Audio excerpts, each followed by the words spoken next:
ଦିନେ ଯାଇଥିଲି ମୁଁ ପାର୍କ ଟିକେ ବୁଲି ଦେଖିଲି ସେଠି ଘୁମଉଥିଲେ ଜଣେ ମାଳି। କଥାବାର୍ତ୍ତା ଆଳରେ ତାଙ୍କୁ ମୁଁ ଟିକିଏ ପଚାରିଦେଲି। ଭାଇ କହିଲେ ରାତିରେ ଆଦୌ ଶୋଇନି ବୋଲି। ପଚାରୁ ପଚାରୁ କହିଲେ ସେ କାରଣଟା ତାଙ୍କର ଖୋଲି 3ଟି ସ୍ତ୍ରୀକୁ 6ଟି ସନ୍ତାନ କେତେବେଳେ କିଏ ଛାଡ଼ନ୍ତି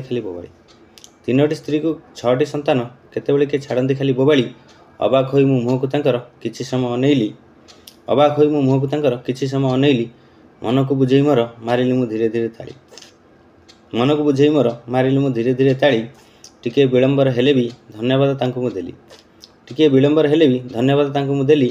କହିଲି ଭାଇ କେମିତି କ'ଣ ସକ୍ସେସ୍ ପାଇଲ ବୋଲି। ଯାହା ବି କହିଲେ ସେ ଭାଇ ଶୁଣି ମୋ ମୁଣ୍ଡରେ ହାତ ଦେଲି। ଆଉ ଭାବିକି କହିଲି ମୁହିଁ ନପାହୁଣୁ ରାତି ଫୁଲ ବୋଧେ ନେଇଛ ସବୁ ତୁମେ ତୋଳି। କହିଲି ପୁଣି ଏମିତି ଯଦି ସୃଷ୍ଟି ହେବେ ଜଗତେ ତୁମ ଭଳି ମାଳି। ବାହା ନ ହୋଇ ରହିଯିବି କେତେ ଯେ ଧନ ସଂଖାଳି।